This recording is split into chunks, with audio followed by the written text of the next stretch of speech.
Okay, our next reading is Understanding the Balance Sheet. First things, we've been asked to describe the elements of a balance sheet, in particular assets, liabilities and equity. So here we have a classic balance sheet here. This balance sheet is actually known as account format because it has the assets on the left and the liabilities and equity on the right. So you can see we've got current assets and long-lived assets, i.e. we're distinguishing between the assets that are going to be either cash or convertible into cash within the next operating cycle, and long-lived assets, the infrastructure in which the company is operating from. We've then got our liabilities and equity. Liabilities being amounts that are due within the next operating cycle. Long-term liabilities, amounts falling due after that. And then remember, the definition of a liability is an amount owed to a third party. Then we've got our residual, our owner's equity. Contributed capital would comprise of two elements: the common stock issued at par and any additional paid in capital.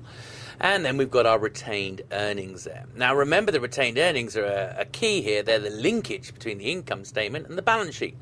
Remember, every year we take that year's net income, subtract a dividend if we're going to pay a dividend, and the balance is transferred into retained earnings. In other words, retained earnings represent all of the earnings that haven't been distributed to the shareholders by way of a dividend. So anything that affects the income statement, by definition, will affect retained earnings. Okay, notice there's why it's called a balance sheet. Total assets, 420 million. Liabilities and equity, 420 million. Okay, in other words, assets equal liabilities plus equity, the balance sheet equation that we saw in our earlier reading. So let's start a little bit with our assets. Asset recognition. Now, we've talked about this again in a previous reading.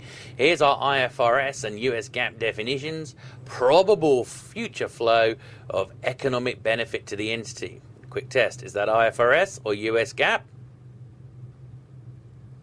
US GAAP. Why? The phrase probable in there. And remember, IFRS mentioned it being a resource from which an economic benefit would flow. It needs to be measurable with reliability. In other words, we need to put a reliable monetary value on it. So let's just run through a few account balances we have. Cash being the money we hold in our bank accounts. Cash equivalents, maybe a little bit trickier, tend to be short-term liquid investments, typically with a maturity of less than 90 days. So very short-term money market instruments, for example, would be included as equivalents. Inventories, well, we're going to talk about raw materials, finished goods and work in progress later, and we're also going to talk as well about how you value those. Trade and other receivables. These are the amounts where we've sold goods on credit, but our customer has not yet paid us at the year end. Remember, the sale and the accounts receivable are recorded when the transaction is entered into, not when the cash is paid or received. So our accounts receivables, or otherwise known as trade receivables, represent the amounts our customers owe us at the year end. Remember, we do deduct that bad debt provision, but we'll talk about that a little later. Prepaid expenses is when we've used a good or service, is when we've paid for a good or service, but not yet used it at the balance sheet. Because we haven't used the good or service, that means it shouldn't be in the income statement. So where does it go? It goes in as an asset, indicating that we have the right to use that good or service in the future. Certain financial assets are going to be included as well, and we'll talk more about those in particular, such as trading securities, available for sale securities, and also held to maturity. Deferred tax assets. Now, we've got a big reading on deferred tax a little later. Deferred tax being one of those areas that turns your hair grey overnight in the level 1 syllabus. What is a deferred tax asset? Put very briefly here, it's something, and we'll look at why later on, as I said, but when a deferred tax asset reverses, it results in you paying less tax. Because you're going to pay less tax in the future, it's going to meet the criteria of an asset because it's going to reduce economic outflows. Okay. Property, plant and equipment, PP&E, as we often call it, otherwise known as our tangible fixed assets. You can touch them, you can fondle them, you can stroke them. Might go to jail, but you can do it. Investment property that we see under IFRS but not US GAAP, typically being often, as it says, property, real estate, held for its investment potential. capital gains and income, for example. Intangible assets, assets that do not have any physical form, so you can't touch, fondle and feel them. Equity accounted investments, well, that's something to do with joint ventures and associates.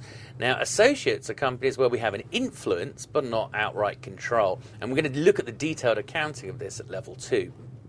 So equity accounted investments represents associates and joint ventures. Note that the US phrase that you sometimes hear for associate is affiliate, meaning exactly the same thing. Natural resources, where we've gone out and bought natural resources like oil fields, etc. And assets held for sale.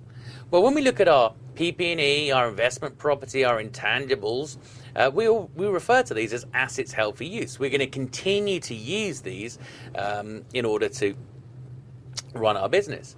Assets held for sale, however, are assets that were held for use where we've made the decision that we are going to dispose of them in the future. So at that point, they come out of assets held for use and go into assets held for sale, and we stop depreciating them at that point. Let's have a look at our liabilities. Remember, we defined liabilities as amounts owed to third parties rather than the shareholders. So a liability recognition is going to be a probable sacrifice of future economic benefits, i.e. cash flows leaving the company. Notice our second bullet point says amounts received but not reported as revenue in the income statement, deferred or unearned revenue. Well, let's define that a little bit clearer for you. Let's imagine that a customer has paid you, but you've not yet completed the earnings activity, so you can't record a sale in the income statement. Where does that balance go? Well, it goes in as a liability, indicating that you still have earning activities to complete before you can record the sale. So it's when customers pay you in advance of revenue recognition. And our final point says amounts reported as expenses which have not been paid. Amounts reported as expenses that have not been paid, typically we're going to refer to these as accruals. Okay, now all of you will have an accrual. Typically you have an accrual each month for your telephone. You've made calls on it, but you've not yet received an invoice. Therefore you have to estimate the cost and include it in this year's income statement and record a liability. So let's have a look at some of our classic items, therefore, that we're likely to expect to see in liabilities. Bank borrowings, i.e. overdrawn bank accounts and loans. Notes payable. These are just short-term interest-bearing debt, i.e. interest-bearing debt with a maturity of less than 12 months. Traditionally, these were often linked to your accounts or were linked to amounts that you owed your suppliers, and essentially you went back to your supplier and said, look, I can't pay you right now, I'd like to extend my credit terms, and they'd say yes, but we're going to start charging you interest, and rather than treating it as an account payable, it got treated as notes payable. But anyway, short-term debt instruments is all you need to know for the exam. Provision, it's an estimate of a future cost. Now, the accounting standards refer to prudence. It says as soon as you can foresee an expense, it has to be accounted for. So let's say we're going to do some restructuring next year, and I'm going to incur a load of redundancy costs. I would have to provide for it in this year's income statement when I make the decision. In other words, it goes through now. The other side would be a liability in my balance sheet. Now, when I come to actually make those people redundant, I pay out the cash and eliminate the liability. So a provision is an estimated future expense. So there's always going to be uncertainty around its true monetary value. Unearned revenues, we've described this already, where the customer has essentially paid you, but you've not met the revenue recognition criteria. Accounts payable, or trade payables as they're often known as, where essentially you've bought goods and services from a supplier on credit but not paid them at the year end. Other financial liabilities, well, what classic financial liabilities are we going to see in our accounts? We're going to see bank loans, we're going to see bonds that the company has issued, and we might even see leases as well, in particular finance leases that we'll discuss in a later reading. Accrued liabilities, that's back to our accruals. You've incurred a cost because you've used a good or service, but you've not yet received the invoice. Because you've used the good or service, that expense must be sitting in your income statement. So therefore, we need to create an expense in the income statement and create a liability in the balance sheet. Remember, because we haven't received an invoice from the supplier of this good or service, it wouldn't be in our financial journals, and as a result, it wouldn't be in our trial balance. So it's going to be a year-end adjustment to deal for the accrued expenses. Deferred tax liabilities, again, we are going to encounter them later on. For whatever reason, which will become clear later on, you've entered a transaction that will result in you paying paying more tax, I should say, in the future. Because you're going to pay more tax in the future, essentially you're paying less tax now, but you're paying more in the future. Because of that, it's going to lead to an outflow, and because it's leading to an outflow of benefit, it meets the criteria of a liability. Okay, last one we need to describe here is our equity. Remember, we referred to equity as a residual earlier on.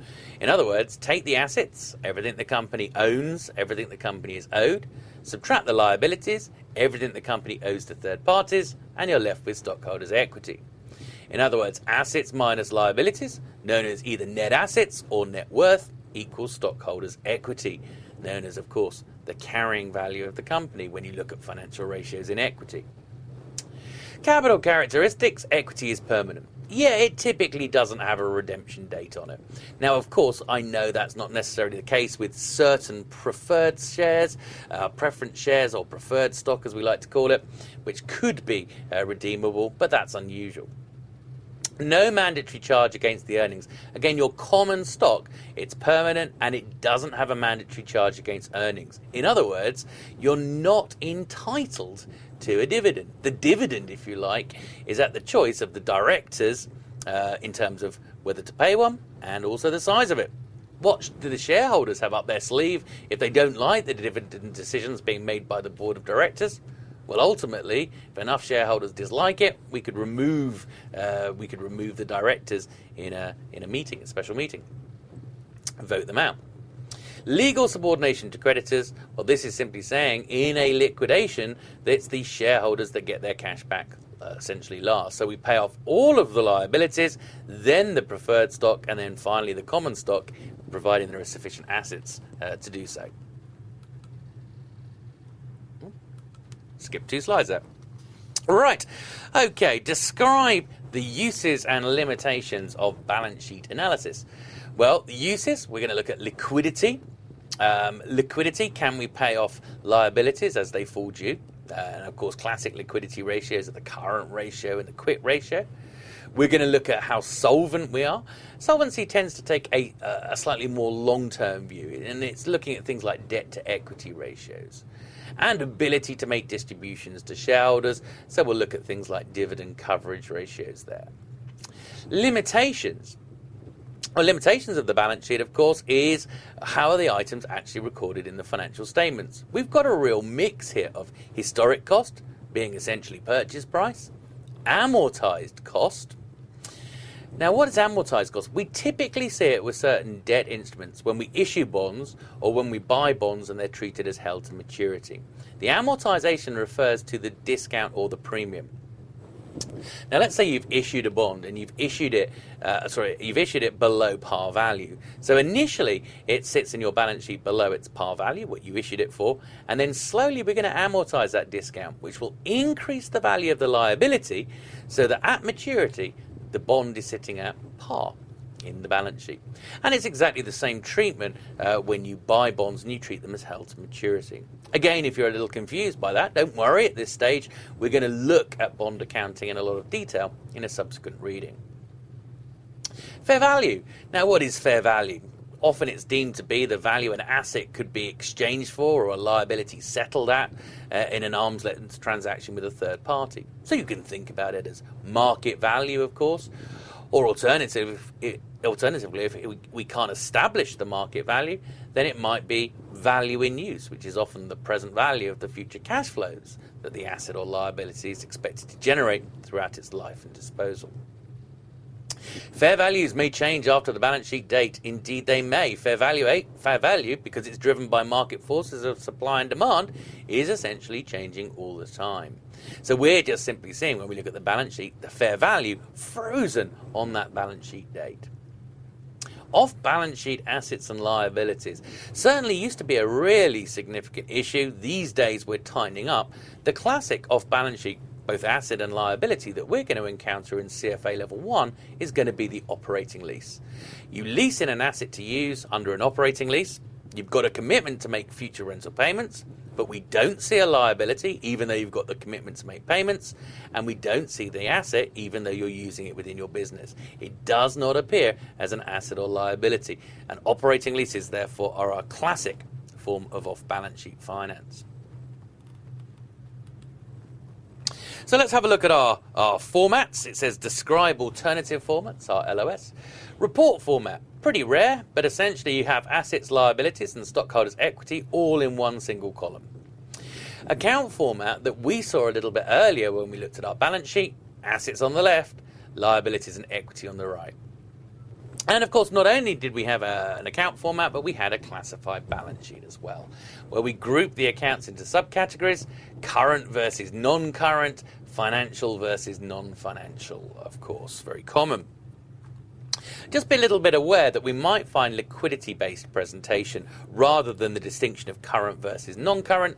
And as we've said in brackets here, this is common in financial institutions, where essentially they list out their assets from cash all the way down to the least liquid assets in terms of intangibles and deferred tax assets. Right, we're asked to distinguish now between current assets, long-lived assets, current liabilities, and long-term liabilities. So let's start off with our definition of a current asset. So a current asset includes cash and other assets that will be converted into cash or used up within 1 year or one operating cycle, whichever is greater. Now, typically 1 year is going to be greater than one operating cycle.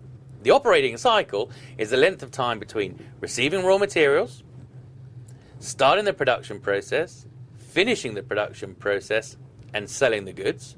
In total, we call that days of inventory on hand, and we'll see that ratio defined a little later. And then, plus the time between selling the finished goods and collecting the cash from your customers. We're going to refer to that ratio as the days of sales outstanding. In other words, the total time between receiving raw materials and collecting cash from your customers from selling the finished good is known as the operating cycle. Okay, we're going to see this again in ratio analysis in a little bit more detail a little later. Current assets are presented in order of liquidity. So essentially you see the most liquid first, and as you go down the list, the least liquid. Well, that's what you see under US GAAP. Interestingly enough, under IFRS, it's reverse liquidity order. Current assets reveal information about the operating activities and capacity of the firm. Yeah, current assets are a component of working capital, and therefore we can start to look at efficiency ratios here. How efficiently the firm uses its current assets to generate sales, the level of inventory it has on hand, the level of accounts receivable, how quickly it collects its accounts receivable, etc. So a lot of efficiency related ratios are linked to your current assets. So here's our list of current assets, and we've talked about a lot of these before. It says not only to describe the current asset, but the LOS asks us to be aware of the measurement basis. In other words, what is the figure in the balance sheet? Is it cost? Is it amortized cost? Is it fair value? So let's start quickly with cash and cash equivalents. Cash is money in the bank account. And cash equivalents, of course, are short-term investments, highly liquid, maturities of less than 90 days. Essentially, they're going to either be amortized cost or fair value. Quite frankly, there's unlikely to be a difference between the two. Marketable securities. Now, marketable securities, we're going to see three major classifications here. We're going to see held to maturity, we're going to see trading securities, and we're going to see I can't remember which ones I've done now. Held to maturity, available for sale, and fair value through profit or loss, otherwise known as trading securities. Okay, hopefully that's got all three. Okay, now notice it says amortized cost. This only relates to held to maturity securities. Held to maturity are debt instruments where you have the intention and ability to hold to maturity. And remember, amortized cost means cost essentially plus amortized discount or minus amortized premium. The idea, remember, is in this case, the investment value will migrate towards par value over the life of the investment. Fair value is used for trading securities and available for sale securities. Essentially, we're doing a mark-to-market process, and we're just using the most recent fair value. In other words, the market price on the closing balance sheet date. Accounts receivable or trade receivables, net realizable value. So they're in there at what we believe we'll receive from the customer, of course, minus that bad and doubtful debt provision. Remember, if you know or if you suspect that the customer is not going to pay, and of course that will be based on your past experience, you have to reduce your accounts receivable. Remember, the definition of an asset is a future economic inflow of benefit. If the customer doesn't pay, there is no inflow of benefit. Here are inventories. Raw materials, work in progress, finished goods. Raw materials, of course, are components that you're going to use in the manufacturing process. Finished goods are the finished items awaiting sale. And work in progress is where you've started to manufacture a good, but not yet completed at the year end. Manufacturing, we're going to look at standardized costs. So in other words, if you manufacture goods, it's not the actual cost of producing your good that we're going to include, but it's the normal standardized cost. What is the normal cost of producing? Now, if we're looking at trading companies that buy and sell goods rather than manufacture, then we're going to look at cost flow methodology to value their ending inventory, and we're going to come across three methods: FIFO, AVCO, and LIFO. FIFO, AVCO are allowed under both US GAAP and IFRS. You should be aware that LIFO is only allowed under US GAAP, prohibited under IFRS. Now, FIFO says you sell the oldest items first, so your ending inventory is made up of the most recent purchases, so we use recent purchases to value it. LIFO says you sold the most recent items first, so ending inventory is made up of the oldest purchases, so we use the oldest purchases to value it. And AVCO, you say, I've got no idea what I've sold, and therefore you value your ending inventory at the average price paid during the year, average purchase price. Prepaid expenses, remember you've paid for a good or service but not yet used it, so it doesn't go through the income statement. Instead, it sits there as an asset indicating you're entitled to use, and that's going to be at historic cost. Deferred tax assets, you've paid more tax now, and as a result you'll pay less tax in the future, and they're going to sit there at the amount of tax you're going to save less a valuation allowance potentially. Now, what is a valuation allowance? Let's think about this. To benefit from a deferred tax asset, remember, when it reverses you will pay less tax. So in other words, when it reverses you need to be profitable, because if you weren't profitable you're not going to be paying tax in the first place.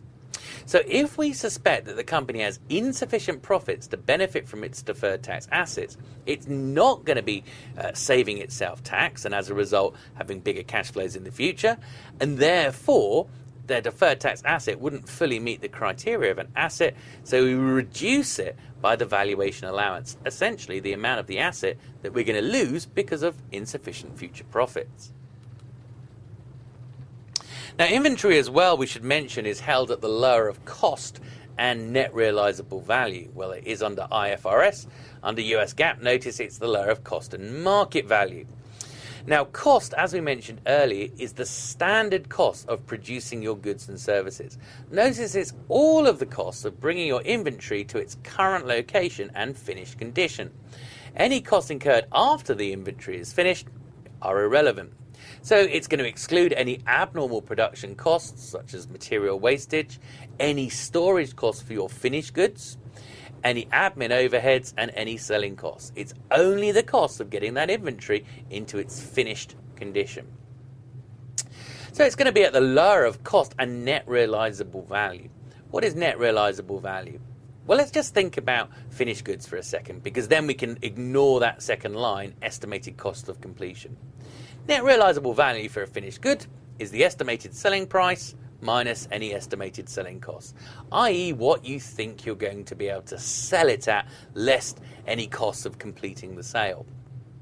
So what we're saying is the IFRS says hold your inventory at the lower of cost, but if net realizable value has declined below cost, then essentially net realizable value would now represent the future inflow of benefits, so we would have to reduce the asset's value. It's called a write-down of inventory, essentially.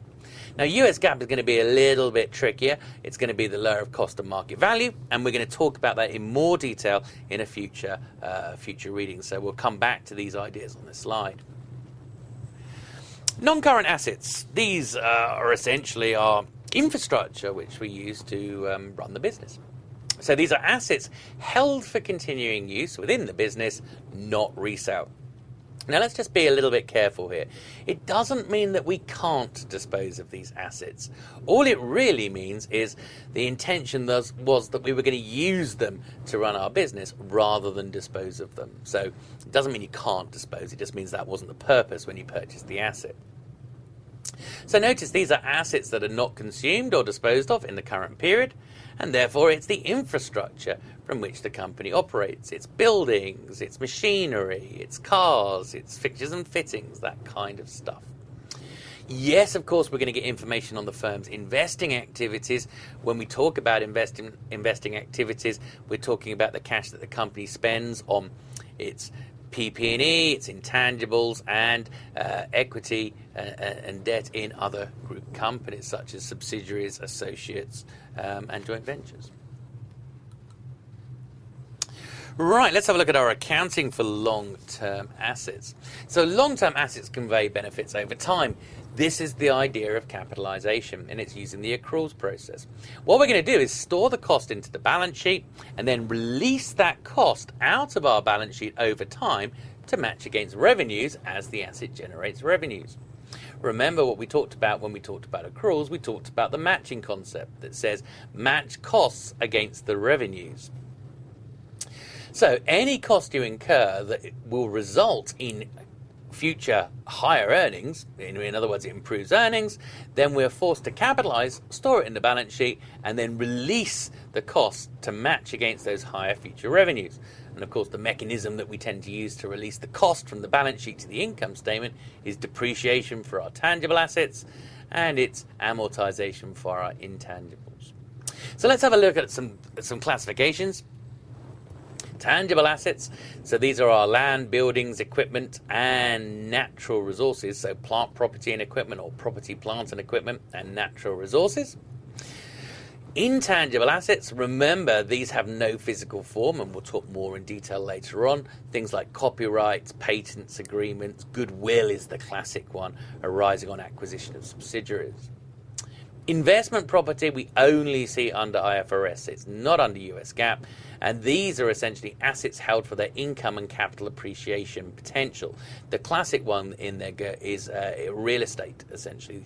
That is, we're not going to use it for running our business. Essentially, we're renting it out. We're holding it as an investment, essentially. Now notice our plant, property, and equipment is recorded at purchase cost, including shipping, installation, or construction costs, including labour, materials, overheads, and interest. In other words, we're allowed to include all of the costs of getting that PP&E into its location, into working condition. Once it's up and running, then any additional costs typically have to be expensed unless we can prove that they've increased the earnings potential of the asset.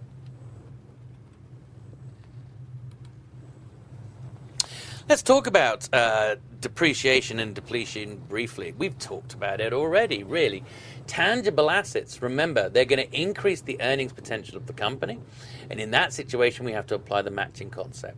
Because they're increasing earnings over future periods, we have to match their cost against those earnings. So we store the cost in the balance sheet, known as capitalization, and then release it through the income statement via depreciation, if we're talking about tangible assets. The exception is land. We do not depreciate land. Why do we not depreciate land? Well, depreciation is all about spreading the cost of the asset over its life. And of course, the life of a piece of land is the life of the planet Earth. It's almost infinite, so therefore it's not worth depreciating. All other assets are, including buildings. So tangible assets, of course, are going to be depreciated. Intangibles are going to be amortized, which is just really depreciation, but what we call it for an intangible. And natural resources, as they're used up over time, we use a method called depletion. Essentially, as you extract a natural resource, if it's an oil field or a gas field, or as you cut down timber in a wood, you deplete that natural resource. And of course, the other side is you convert it into inventory for sale. So depletion is the method to allocate the cost per unit of a natural resource as we convert it into inventory. Now, balance sheet values are going to be historic cost. Remember, that's purchase price plus all of the costs of getting the asset into location and working condition, less accumulated depreciation. Accumulated depreciation is nothing more than a running total of the depreciation that's gone through the income statement so far. Okay. Now, depletion, of course, that refers to our natural resources. So our natural resources are going to be historic cost less depletion. And, of course, our intangibles are going to be historic cost minus amortization. It says unless the values are impaired under US GAAP and IFRS. Well, again, we're going to see impairment in the later reading, so a very brief intro to it right now. Impairment is all about carrying value of the asset. When we say carrying value of the asset, we simply mean the value that's recorded in the balance sheet. Now, if the fair value of the asset, or the value in use, which is essentially present value of the future cash flows expected from the asset's use, drops below essentially its carrying value, you have an impairment under both US GAAP and IFRS. How they're measured under the two is slightly different, and as I said, we'll cover it in a later reading. Okay, fair value less any accumulated depreciation under IFRS. Remember, under IFRS, you can revalue both PP&E and intangibles to their fair value. You can. You don't have to, but if you do, then you're going to have to do it consistently year on year. You can't pick and choose, essentially. And if you choose fair value, you can choose which asset types to apply it to, which asset long-lived asset classes. So, for example, you might choose to revalue your revalue your buildings, but not any of your other tangible assets. Okay, lovely. Intangibles. Right, moving to our intangibles. We're going to use them for continuing use within the business, but you can't touch, feel, and fondle them. They have no physical form. Two types, identifiable and unidentifiable. Identifiable, you can purchase them separately. They could be acquired singly. In other words, things like a royalty agreement for music. You could go out and buy that royalty agreement, and then you'd be entitled to future royalties. Now, typically, of course, that agreement would have a finite life. So the identifiable intangible would be recorded at cost, what you paid for it, and that would then be amortized over its useful economic life. Excuse me. Unidentifiable intangibles you cannot separately purchase. Now, the classic example of this is going to be goodwill. Goodwill, of course, arises when we acquire subsidiaries. It's the difference, essentially, between the price that we pay and the value of the net assets that we've acquired. That's actually known as partial goodwill. There's also another measure, full goodwill. We'll leave that till the level 2 syllabus. So in other words, the difference between what you pay for a company and the value of its net assets adjusted to fair market values is goodwill.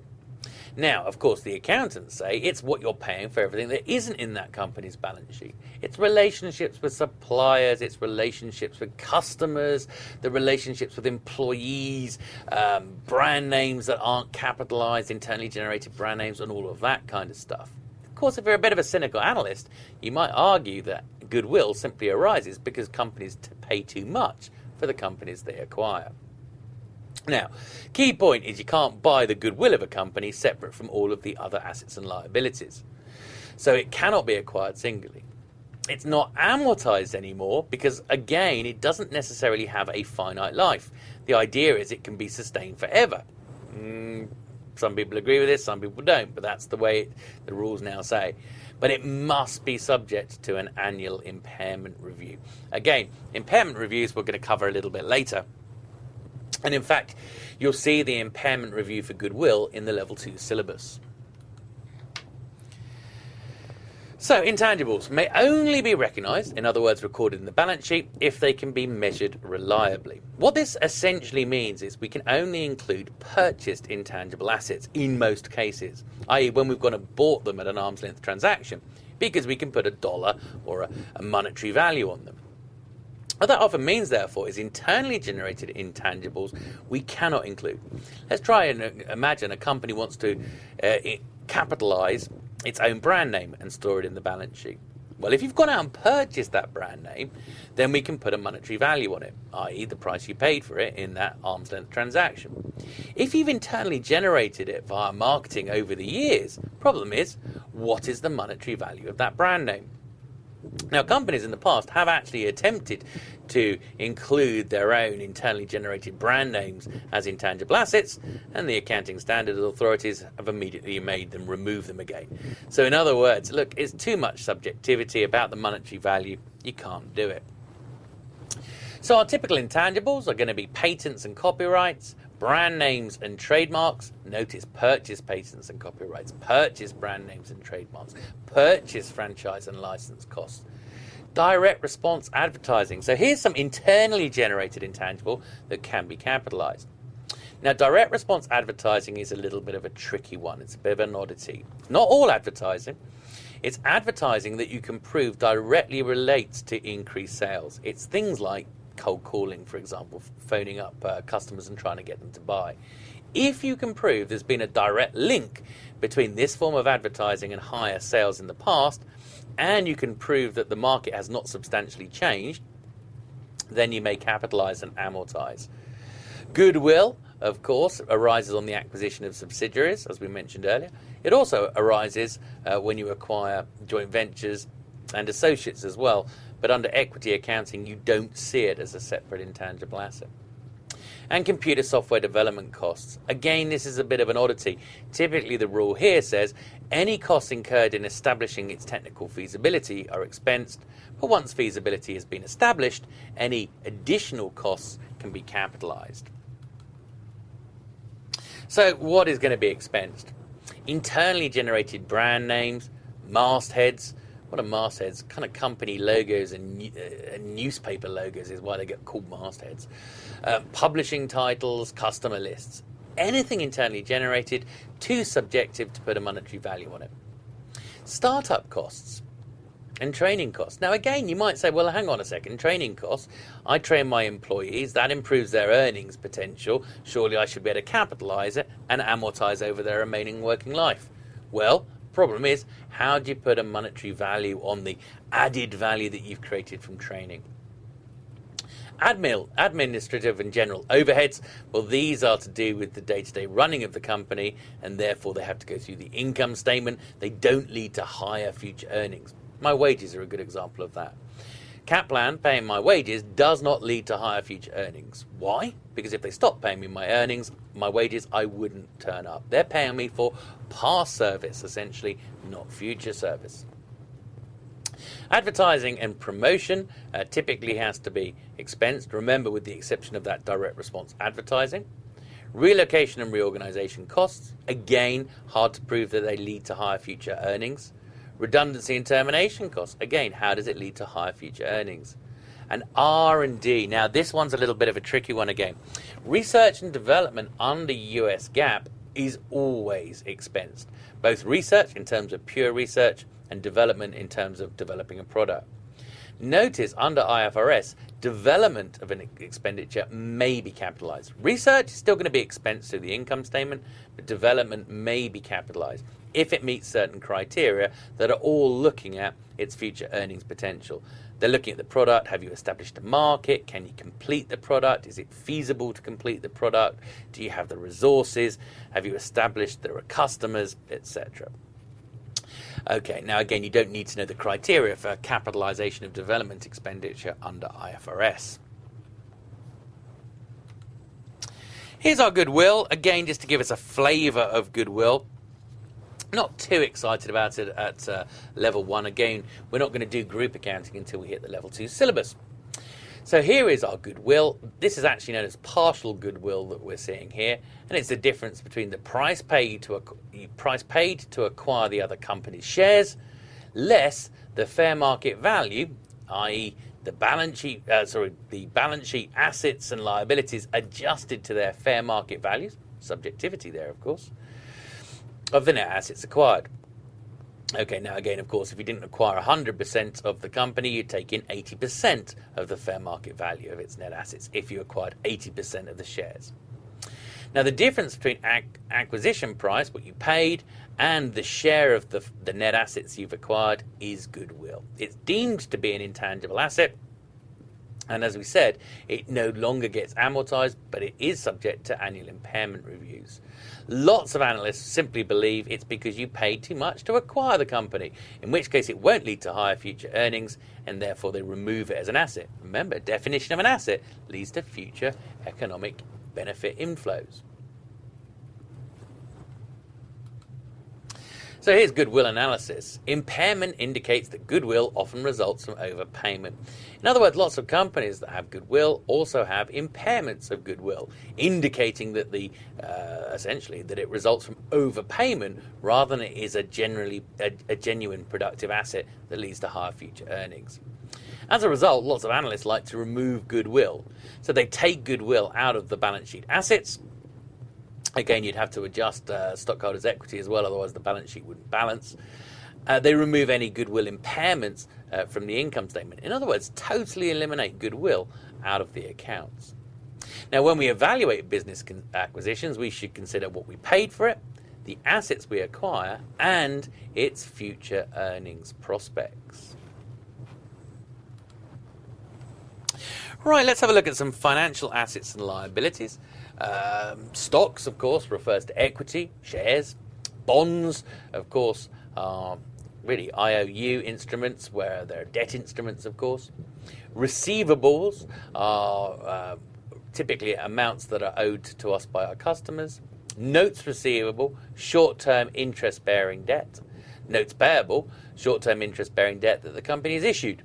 Loans, bank loans, of course, that we've taken out with banks, and derivatives, of course, being futures, forwards, options, and swaps. So let's turn our attention to financial assets. We've talked briefly about these classifications before. With financial assets that are held purely for their passive investment potential, i.e. they're not subsidiaries, they're not associates or joint ventures, then we have three major classifications. Trading securities, these are purely speculatively held assets. You're likely to find these when you look in the accounts of big investment companies. So if you look at the accounts of an investment bank, you're going to see trading securities. Available for sale securities. Definition of these are securities that may be disposed of for liquidity purposes. Both trading and available for sale securities are going to be held at their fair value. Okay, so in other words, they're not recorded at historic cost, purchase price. They're recorded at fair value, their current market value. Now, derivatives, again, will be recorded at fair value, whether that is a naked derivative, i.e. standalone, pure for speculative purposes, or whether it's embedded in a non-derivative instrument, such as a bond with an equity call feature, a callable convertible bond.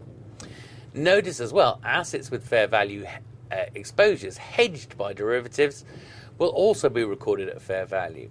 It makes sense. If you're recording the derivative at fair value, well, it's the gains and losses in the derivative should offset the gains and losses on the asset, of course. So therefore, both need to be recorded at fair value. Financial liabilities, again, could be derivatives, and again, any liabilities where we're hedging their fair value using derivatives, again, should be reported at fair value. Again, remember, the gain or loss on the liability here should be offset by the gain or loss on the asset. Cost or amortized cost. Now, remember, when we talk about cost, we're typically talking about purchase price and any costs involved in getting the asset into location and working condition. So for financial assets, it's unlisted instruments under US GAAP. So fine, unlisted debt and equity. Held to maturity investments. Now these are actually at amortized cost. If you have held to maturity investments, essentially, then originally they're recorded at purchase price, but we then amortize any premium or discount. This has the effect of changing the asset's value to par value over its life. So if you bought a bond at a discount, it will slowly migrate to par over its life. If you bought a bond at a premium, then it's going to slowly come down to par value over its life. Again, we're going to look at a lot of treatment on this in the level 2 syllabus, but we'll see a little bit at level 1. Held to maturity only applies to debt instruments where you have the intent and the ability to hold it to maturity. Bank loans are typically reported at costs, and receivables, i.e. amounts owed by our customers, of course, are going to be at cost, what they owe us, net, of course, of any bad or doubtful debt provision. Financial liabilities, again, are typically at amortized cost. Let's take that view, the view of bonds again. Remember, it's just the same as the unlisted, it's just the same as the held to maturity investments. If you issue bonds, if you issue at a discount, initially it sits there below par and then will increase to par over the bond's life. If you issue the bond at a premium, then it's going to decrease to par over the bond's life.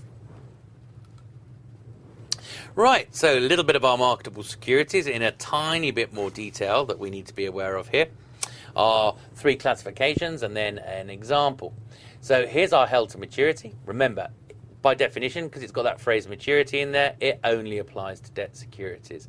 And again, the key is you have to have both the intention and ability to hold to maturity. If you dispose of held to maturity prior to maturity, then there are penalties. You're deemed to have tainted and you can't use that classification anymore. So the securities are going to be held at cost, it says here. Again, let's be a little bit more specific than that. It's actually going to be amortized cost, the amortization of that premium or discount. And if you're worried about amortization of premiums and discounts, don't be, because we're going to recover it in a later reading when we look at issuing bonds. So securities are held at amortized cost. In the income statement, we're going to have income and realized gains or losses. What is the income going to be? Now, actually, it's a little bit complicated here because it's not simply the coupon received. If the bond was issued at a discount, it's going to be the coupon plus the amortization of the discount. If it's issued at a premium, it's going to be, or it was purchased at a premium, I should say, rather than issued. If it was purchased at a premium, then it's going to be the coupon minus the amortization of the premium. Realized gains and losses are any gains and losses that we make on disposal. Now be careful here. Held to maturity should not be disposed of prior to maturity. Doesn't mean it can't, but remember there are penalties if you do so. So typically if we do hold to maturity, the balance sheet value will be par at maturity. It will then redeem and will receive par, so there's no gain or loss through the income statement if we do indeed hold to maturity. Available for sale, as said earlier, is securities, both debt and equity, that may be sold for liquidity purposes. Could be a current asset or a non-current. Key point is we're going to record in the balance sheet at its fair value, i.e. its market value. Now, of course, if you're changing the balance sheet value of the asset as market value fluctuates, something else in the balance sheet is going to have to change, otherwise the balance sheet won't balance. In fact, we take the unrealized gain or loss each period and we take it directly into our stockholders' equity. In the income statement, again, it's going to be exactly the same as the held to maturity method. Okay, so in other words, if it's equity, you're going to see dividends and realized gains and losses on disposal of the equity. If it's debt, you're going to see coupon plus amortized discount or minus amortized premium plus any gains or losses on disposal. Now, trading securities are essentially the accounting treatment is exactly the same as available for sale. The only difference is where does the unrealized gain or loss go to? Under available for sale, we took it directly into stockholders' equity. It's one of our comprehensive income items. Under, of course, trading securities, we're going to take it through to the income statement. Now, you might say, if we take it to the income statement, how does the balance sheet balance? Because we've increased assets. If, let's assume market value's increased, we would have increased assets. Well, of course, it will still increase because the unrealized gain would hit the income statement, increasing net income, increasing retained earnings, which of course increase stockholders' equity. Okay, so key point, unrealized gains and losses this time are going through the income statement. So let's have a little look at some numbers just to bring this all to life, hopefully. So we've got Ellerslie here purchasing 35% annual pay $1,000 face value bonds. So notice the price is par value. In other words, we're not going to have any amortization of premiums or discounts here. Why? Well, simply because we're dealing with level 1 at this stage. Look, we'll see amortization of premiums and discounts when we issue bonds later. We'll deal with amortization of premiums and discounts when we hold bonds as investments in the level 2 syllabus. So we will see it, just not yet. Okay, so 35% annual pay $1,000 face value bonds at par. The market price of the bonds on 31st of December X4 was $1,010. Of course, that's the year end. So we've got a $10 unrealized gain on each bond, and we've got 30 bonds. Now, of course, the interest on the bonds, that's going to be dead straightforward. That's going to go through our income statement. 30 bonds, 5% coupon, par value $1,000, so that's $1,500. And, of course, that goes through the income statement. Okay, so we're asked, what is the balance sheet and income statement if we treat as held to maturity, available for sale, and trading? So let's start this off by looking at the interest received. Now, the interest received is going to be the same under all three methods. It's simply going to be the coupon that you received. Remember, there is no premium or discount here because we bought them at par. Even if there was a premium or discount to be amortized, we still report the same income under all three methods: trading, available for sale, and held to maturity. Now, the treatment of the unrealized gains and losses. Now, we've got an unrealized gain because we bought at $1,000, and at the end of the year, we've got $1,010. So we've got a $300 unrealized gain. Now, of course, that's added to the purchase price. So now, essentially, we're showing an investment of $30,300 rather than just $30,000 when we purchased them. But where does that other side of that $300 go? Remember, if it's a trading security, it goes through the income statement. And if it goes through the income statement, you've got higher net income. And if you've got a higher net income, you've got higher retained earnings. If you've got higher retained earnings, you've got higher stockholders' equity. So stockholders' equity via the retained earnings will be higher by $300. Available for sale. In terms of the balance sheet asset, the same as the trading securities. In other words, we'll now show the balance sheet asset at $30,300. So we've got a $300 unrealized gain. The big difference is where it goes. It does not go via the income statement. Instead, we're going directly into stockholders' equity. It's treated as one of these comprehensive income items. And finally, held to maturity. Well, remember, under held to maturity, the investment is reported at amortized cost. Now, of course, we don't have any premium or discount amortized here, so it will just sit at $1,000 over its life. Remember, if you buy bonds at a discount, they'll increase to par over life. Buy them at a premium, they'll decrease to par over their life. Realized gains and losses due to changes in market value are not reported under the held to maturity classification. Of course, as we know, equity securities cannot be classified as held to maturity because they are essentially perpetual. It's only debt that really has maturity dates. Right, summary really here. Dividends, interest, realized gains and losses always go through the income statement. The interest will be the same under all three methods, even if we have the amortization of premiums and discounts. In other words, unless the bond was bought at par, interest is coupon minus any amortized premiums or plus any amortized discounts. Unrealized gains and losses only go through the income statement for trading securities. Be a little bit aware that you may see the phrase fair value through profit or loss. That's simply the IFRS name for trading securities. Unrealized gains and losses go through the balance sheet for both trading and available for sale securities.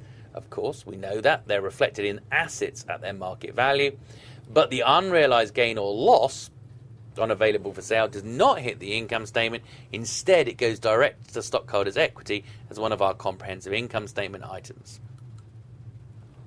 Right, turning our attention at last to current liabilities as we make some progress here. Current liabilities satisfies any of the 4 criteria. So, to be settled in the entity's normal operating cycle, remember the difference, the time taken between receiving raw materials and collecting cash from selling finished goods. So days of inventory on hand plus days of sales outstanding. Held for the primary purpose of being traded. Is due to be settled within 12 months from the balance sheet date. That's what I tend to think of it as. Look, we're going to pay these off within 12 months. And of course that means the company cannot delay or defer payment for more than 12 months. Doesn't meet this criteria, it's deemed to be non-current. Right, let's have a look at a few of our classic current liability names. Accounts payable or trade payables. And of course, this is where we bought goods from our suppliers or services from our suppliers, but not yet paid them at year end. Notes payable. This is typically where we've got some accounts payable. We've gone to our supplier and said, can we extend our credit terms? And they've said, fine, but we're going to start charging you interest. That's typically a notes payable. So it's just a short-term interest-bearing debt instrument, as simple as that. Current portion of long-term debt is any long-term finance that is now falling due for payment within 1 year. So, for example, you may have issued a 10-year bond. 9 years have now passed, so it was sitting in long-term liabilities for 9 years. In its final year, it gets transferred into current liabilities. Accrued liabilities. Remember, you've used a good or service, but not yet received an invoice for it. Because you've used the good or service, you have to estimate the cost, put that in your income statement, and record a liability and current liabilities within your balance sheet.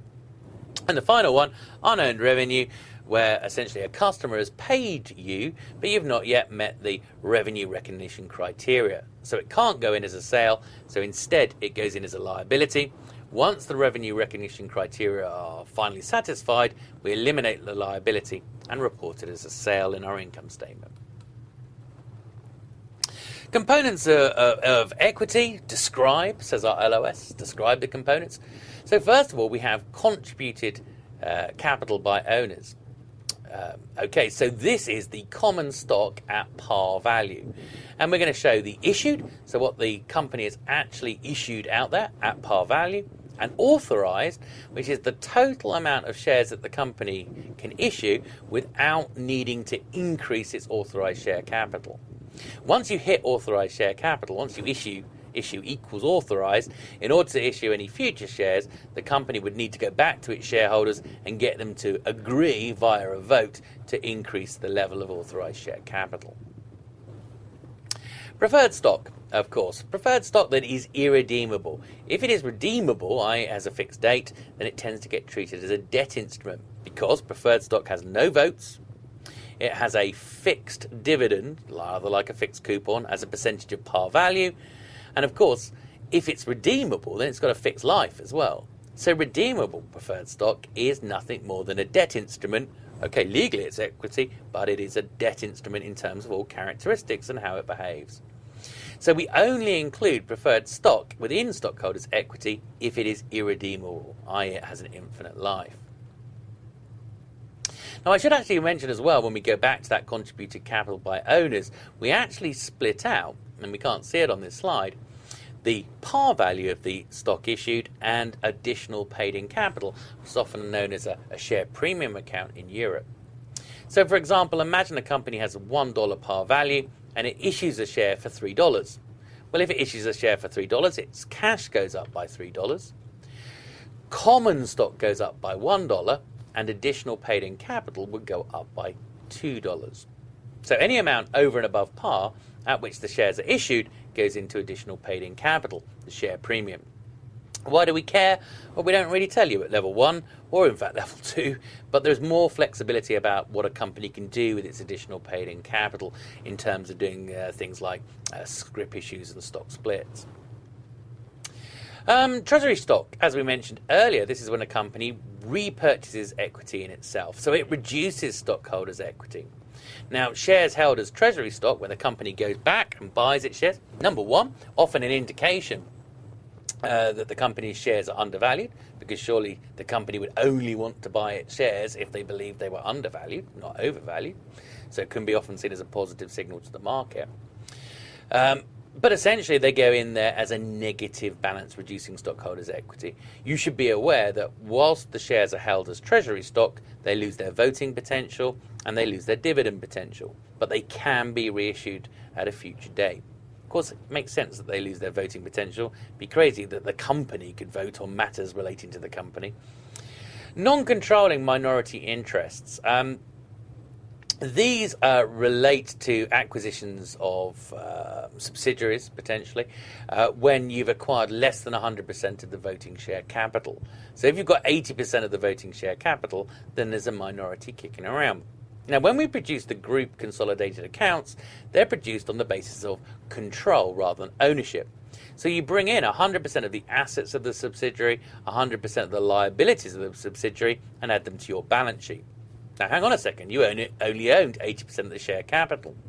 So the non-controlling minority interest reflects the net assets that you've included that didn't belong to you, that belong to the minority shareholder. They're included in stockholders' equity under both IFRS and US GAAP. The US GAAP change is relatively recent. US GAAP in the past used to treat them as mezzanine finance, not quite debt, not quite equity, but it's moved in line with IFRS, and we now treat them as a component of stockholders' equity. Accumulated and other comprehensive income, well, these are going to be some strange items. We're going to see the unrealized gains and losses on available for sale securities. Okay, we talked about those earlier. We're also going to see some pension adjustments that we don't encounter until level 2, although we briefly mentioned pensions in the level 1 syllabus. We're going to see some foreign exchange gains and losses under something called the temporal method to do with converting overseas subsidiaries back to your reporting currency.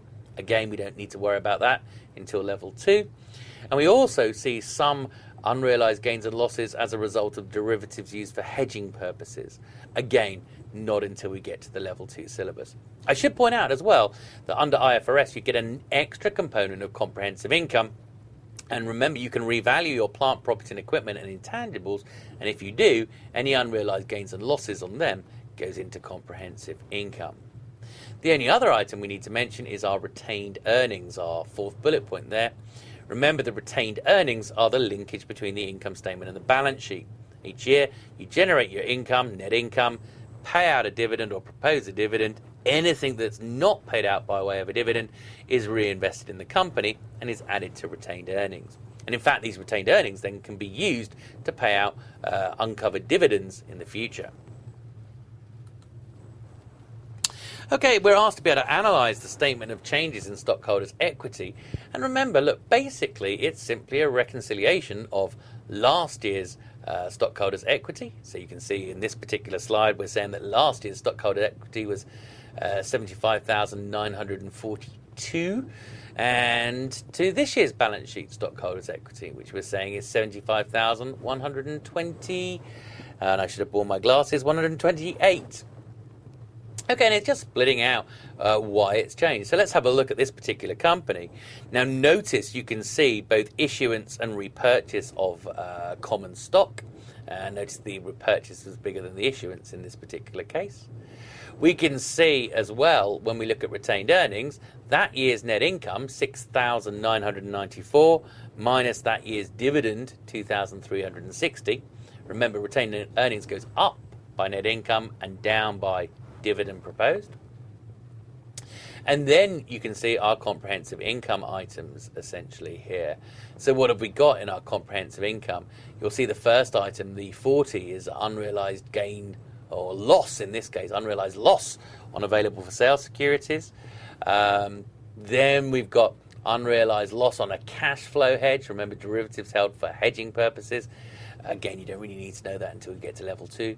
Adjustments to pension liabilities. Again, we've got a 26 adjustment here. Again, you'll encounter that at level 2, so don't need to worry about it now. And also the cumulative translation adjustments caused by the or current rate method of converting overseas subsidiaries. Again, level 2 subject. So the only one you really need to understand in the level 1 syllabus is the unrealized loss, gain or loss on available for sale securities. Our next LOS says convert the balance sheet into common size statements. Now, with a common size income statement, we saw that every item in the income statement was shown as a percentage of total sales. Well, in the balance sheet, we're going to show every item in the balance sheet as a percentage of total assets. Why? Well, because of course, typically the balance sheet sits there at monetary values, which are in absolute terms, and therefore it's very difficult to compare firms of differing sizes. By converting into a percentage of total assets for each line in the balance sheet, we then, of course, have a relative measure, and of course that aids comparisons over time. We can see how our company's percentage is changing, so how much is your inventory as a percentage of your total assets over time. And of course you can look at cross-sectional analysis, i.e. comparing different companies at the same point in time. Now again, remember with cross-sectional analysis we need to be careful that the accounts are prepared using consistent accounting policies. If not, you're going to have to convert one company's accounting policies in line with the other before computing. Our final LOS is calculates some classic liquidity and solvency ratios. Well, we see them here, but we also see them again in a subsequent reading purely on ratio analysis. So I'm going to go quick here and then slow down in that later reading. Really, I cannot stress how important it is to know your ratios well. You are just going to see tons of them. So, for example, you know, the examiner may test, do you know the difference between inventory under FIFO and LIFO by the effect on the current ratio? Okay, so the current ratio, current assets divided by current liabilities, rule of thumb needs to be greater than 1. Essentially, if the liabilities are greater than the assets, how are you going to pay the liabilities when they fall due? Now, with that in mind, you've got to be a little bit careful because you can sustain current ratios that are less than 1, but only if you collect cash from your customers before you pay your suppliers. So in other words, you have a negative cash operating cycle. Again, don't worry, we'll come back to this later. Quick ratio just adjusts the current ratio for an illiquid current asset. And that illiquid current asset is inventory, not very liquid. First of all, you've got the raw materials. First of all, you have to produce the good, then you have to sell the good, then you have to wait for the customer to pay. So there's a long lag between having raw materials or inventory and cash. So we're just reassessing liquidity, ignoring the most illiquid of our current assets. Finally, the cash ratio, which looks at cash and marketable securities, so any listed securities that could be sold, over current liabilities. Solvency ratios, remember, are more to do with your capital structure, so debt to equity. So the first one is long-term debt to equity, where we look at total long-term debt over total equity. Now, total long-term debt is deemed to be all liabilities falling due after more than 12 months, over total equity, which is all of our stockholders' equity items. Okay, so in other words, the common stock, the preferred stock, the additional paid in capital, the retained earnings, and the comprehensive income items. Now, let's have a look at our debt to equity. This is the most common one. Total debt over total equity. You need to know the definition of total debt. It's all of your long-term liabilities plus any interest-bearing current liabilities. Okay, over total equity. Total debt over assets. Again, total debt, remember, all long-term liabilities plus interest-bearing current liabilities over your total assets. And then financial leverage multiplier, which we're going to see in DuPont analysis later on. Total assets over total equity. Again, basic idea with the financial leverage multiplier is that if the asset purchases were being financed from equity rather than issuing any debt, then the ratio would be close to 1. Once you start to finance asset purchases, whether that's long-lived assets or working capital, using debt, then assets are going to increase, equity will be unaffected, the ratio will start to increase beyond 1.